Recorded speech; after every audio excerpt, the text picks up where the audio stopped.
It looks like there will be another addition to the Bloodline in WWE as the company is about to land a pretty big name free agent, that being Hikuleo from New Japan Pro Wrestling. We're going to tell you who he is, what's going on, when we could expect him in WWE, all that much more coming up right here in this video. We're also going to talk about WWE free agent news. Chad Gable potentially re-signed with the company as Ricochet written off TV. All that much more right here. YouTube.com/Real Take Wrestling. Be sure to smash that like button, subscribe, and hit that notification bell. All right, so without further ado, let's take a look at the report from Bodyslam.net. According to Bodyslam.net and Cassidy Haynes, quote, "I can now confirm that is indeed the case, as Hikuleo's final date in New Japan Pro Wrestling was June 9th, 2024 at Dominion. After speaking to the sources within the company, it is also believed that he is headed to WWE to presumably join his family in the current Bloodline story. It is not known how soon we can expect to see Hikuleo appear on WWE TV, as we have still yet to see the official debut of Jacob Fatu, who is also expected to be part of the Bloodline storyline." A lot to unpack there. We'll also talk about Jacob Fatu, where he fits into this. Shout out to Justin Fatu, by the way, who I met at WrestleMania. Anyway, but let's talk about the news of the day, Hikuleo. Who is Hikuleo? He, of course, is the brother of Tama Tonga, the son of Haku, has been in New Japan Pro Wrestling, kind of in the Bullet Club-centered universe where his brothers have been for largely their time in New Japan Pro Wrestling, came to prominence during that time as well, has appeared before on AEW, has appeared before on Impact as well, but really has not made any serious foray into North American television prior to now, and it is going to be awesome to see him, quite frankly, join up with this version of the Bloodline. And it's interesting what they're doing here, right? We have seen over the last number of weeks Solo Sikoa kind of getting rid of Jimmy Uso and bringing in people that he feels are his guys. And this is part of a trend we've seen, obviously, with Tanga Loa coming in, Tama Tonga coming in, now Hikuleo, of, a lot of free agents from Japan, especially like this family, choosing to come into WWE, and with really the sole purpose of being a part of this story, the Bloodline story that is basically WWE's version of cinema at this point. And I think that speaks volumes of how powerful this story is, and the gravity and the seriousness with which WWE, portrays it as. And I think the question really is going to be, we have these guys, they're going to be doing what they're going to do in the Bloodline. What is next? And it's going to be interesting to see how Hikuleo especially fits into this. He's a very big guy. He's like 6'6". He's great muscle. And the dynamic here is going to be interesting, because Tama Tonga somehow, some way, has kind of fallen into the groove of the charisma guy of this group, ironically enough. He's come out, he's got great facial expressions. Tanga Loa, of course, does this thing, is all I'm going to say about Tanga Loa.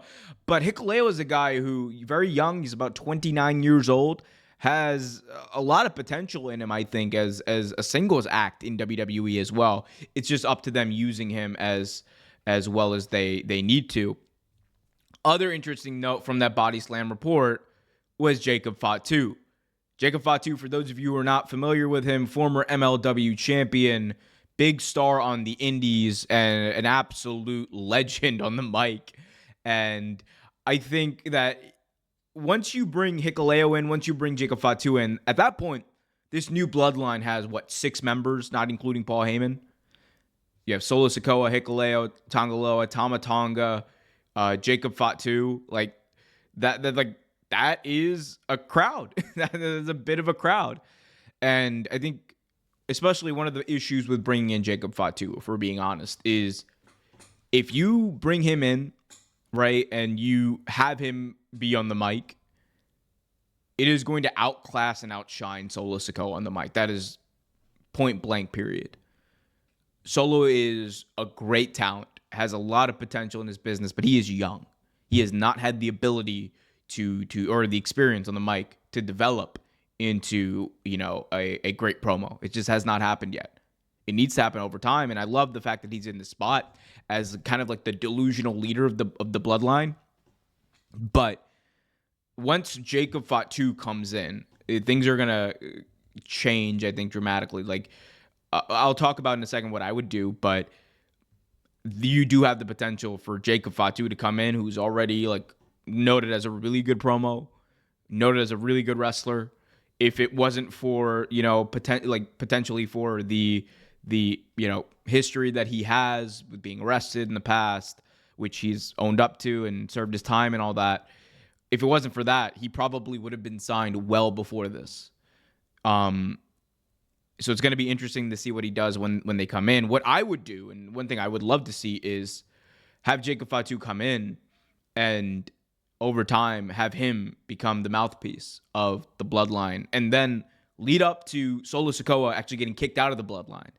That way, what you can do is you can set up a big-time bloodline civil war storyline, because at this point, all of the members of the old bloodline have been kicked out.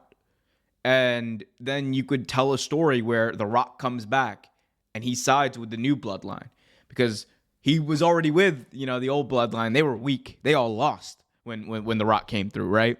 So for him, you could do a thing where it's like bloodline civil war, basically. New bloodline led by The Rock, Jacob Fatu, Solo Sikoa, Tama Tonga and company versus the old bloodline. Sorry, not Solo Sikoa, but like the old bloodline. Roman Reigns leading the pack with Sami Zayn, Usos, and Solo Sikoa.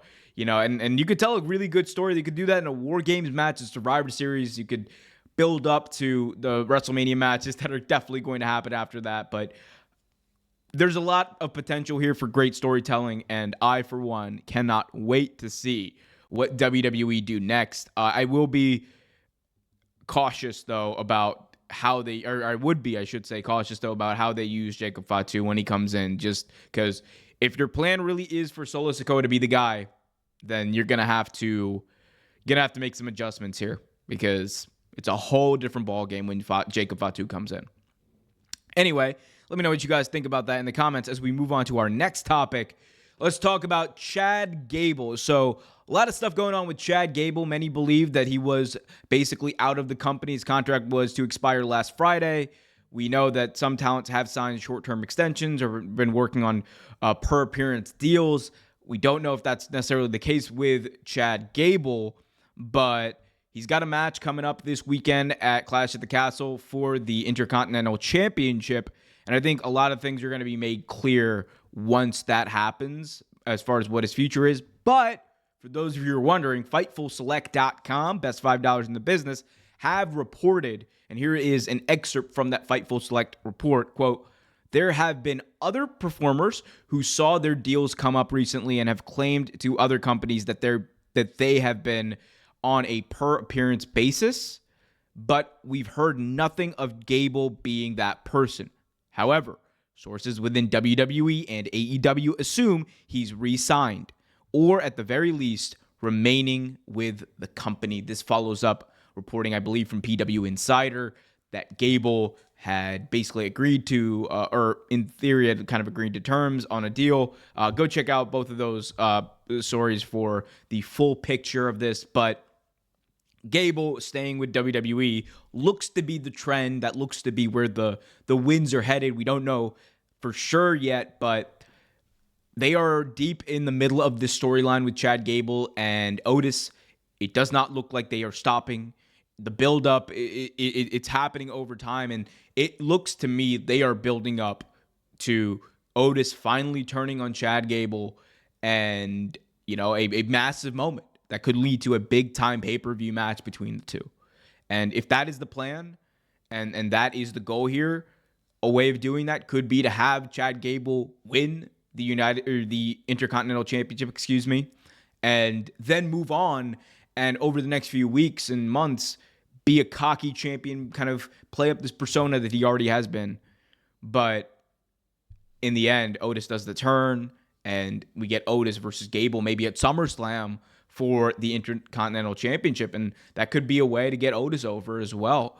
So there's a lot going on here. The one thing they can't do with this Otis storyline, though, I think, is wait too long. Because if you wait too long, we get to August, September, November, it is not going to be as hot as it is right now. And that is one thing that I've been very critical of WWE, especially under Triple H, about striking while the iron's hot with talent. Sometimes it is a bit of a slow burn, especially after WrestleMania. So really a slow burn. I've been very critical of Triple H's booking during that time, but we'll have to see what happens. Again, anything could happen with Gable, but wins are showing that he is likely staying with the company. The other interesting note that we should mention here is about Ricochet, who is written off of WWE TV. It is expected. Everyone has basically said that it is expected that he is likely done with the company. As we saw on Monday Night Raw, he was written off of TV by being thrown into, of all things, a glass window of a car. Shades of real glass. Cry me a river at All In. Shout out to Jungle Boy Jack Barry for that. But it seemed like a write-off if I've ever seen one. It seemed like they were writing him off TV permanently. They essentially killed him off of WWE TV, which is an interesting way of going about it. Usually when these deals expire, you would see, under the Vince McMahon regime, maybe people getting buried, people like losing matches that kind of don't make sense or whatever. But I think I do like this tradition, or not tradition, but this way that Triple H went about it of, like essentially killing someone off the show.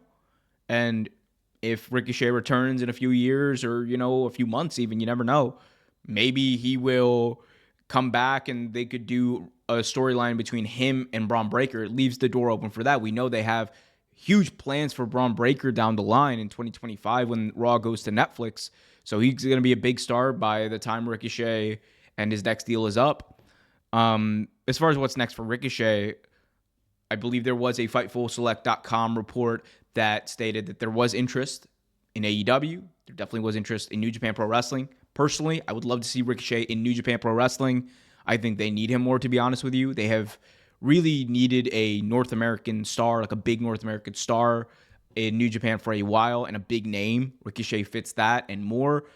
Their roster's obviously been depleted due to free agency and whatnot, and the product just is not as hot as it used to be. I think Ricochet could be the catalyst, honestly, of helping bring that product up a bit as far as the prominence that it has. Because it was once, at one point, you had Kenny, you had the Bucks, obviously, you had Cody, you had Okada, all these wonderful pieces.